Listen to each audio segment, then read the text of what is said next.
vamos a contar una historia que es, de verdad, increíble. Es la crónica de un rescate literario. O sea, de cómo una sola persona, un fan, consiguió que el creador de uno de los mayores héroes de la fantasía, nada menos que Conan el Bárbaro, pues que no desapareciera en el olvido. Y esa es la gran pregunta, ¿no? ¿Cómo pasa algo así? Porque, vamos, esto no ocurre por casualidad.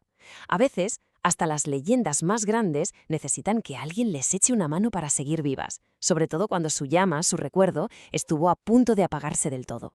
Pues la respuesta es esa. Hace falta un campeón, alguien con esa dedicación, esa pasión, esa cabezonería, si se quiere, para pelear por un legado que casi todo el mundo ya estaba empezando a dejar atrás. Venga, vamos a poner las cosas en contexto para entender bien de qué va todo esto. Estamos hablando de Robert A. Howard. Ojo, la mente genial que creó a Conan el Bárbaro y básicamente todo un género, el de espada y brujería. Un auténtico genio del pulp. Pero, y aquí está el kit de la cuestión, su legado después de morir se encontró en un peligro muy serio. Mirad, esta cronología lo resume todo de una forma brutal. Howard fue un escritor súper prolífico, o sea, no paraba de escribir, pero claro, su muerte fue trágica y muy temprana. Y después de eso, su obra empezó a desvanecerse. Pensemos que para los años 50, sus historias, cientos de ellas, estaban desperdigadas por ahí, en revistas viejas que se caían a trozos sin nadie que las cuidara. Estaban, literalmente, al borde de perderse para siempre.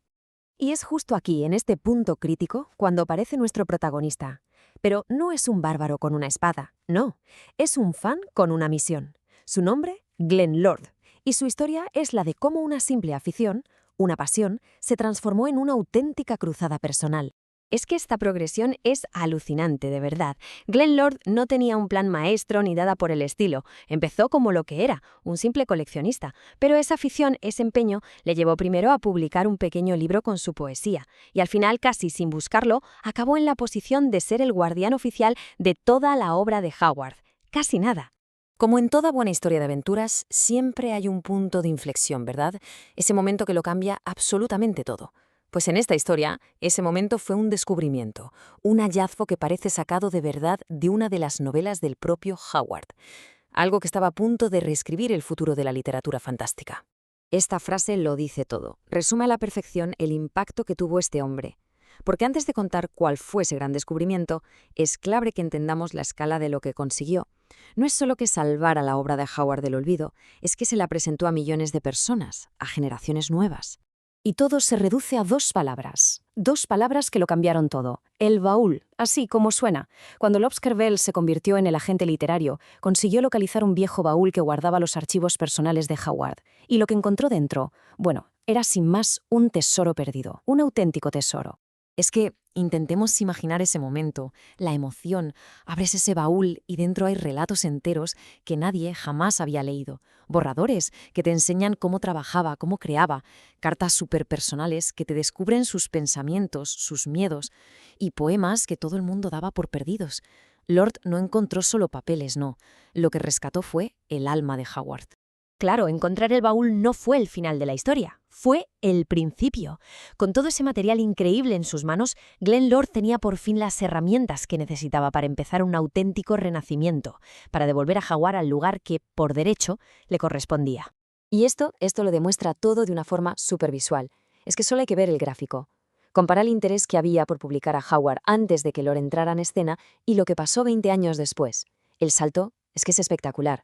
Es la prueba definitiva del boom que él solito provocó. Pero ojo, que no todo fue un camino de rosas. También hubo sus más y sus menos, sus conflictos. Y aquí es interesante ver el choque que hubo entre Glenn Lord y otra figura muy importante de la época, Ellis Sprague de Camp. Tenían filosofías totalmente opuestas. Mientras Lord era un purista, quería publicar los textos originales sin tocar una coma, de Camp era más de editar, de reescribir, de completar historias. Y claro, eso generó una tensión brutal sobre cómo se debía tratar el legado de Howard. Entonces, llegamos al meollo de la cuestión. ¿Cuál es el legado real de Glenn Lord? O sea, ¿por qué nos importa tanto hoy esta historia de un fan que se convirtió en el guardián de su ídolo? Pues mirad, esta frase lo clava. Lo define a la perfección. Es que su vida entera fue eso, un acto de preservación cultural. Su misión fue asegurarse de que la voz original de Howard, la de verdad, llegara hasta nosotros de la forma más pura y auténtica que se pudiera. Y esta es la gran conclusión, la idea con la que tenemos que quedarnos. Es que es innegable. Cada vez que vemos una peli de Conan, o leemos un cómic, o jugamos a un videojuego de su universo, hay que pararse a pensar que todo, absolutamente todo, pudo haber sido distinto. Sin la dedicación casi obsesiva de este fan, es muy probable que todo ese mundo se hubiera perdido para siempre en la niebla del tiempo. Y claro, todo esto nos deja con una pregunta flotando en el aire. La historia de Glenn Lord es la prueba de que una sola persona, con la pasión suficiente, puede rescatar un legado entero. Y eso te hace pensar, ¿cuántos otros genios olvidados habrá por ahí, esperando a que llegue su propio campeón, su propia campeona, para que alguien redescubra su magia?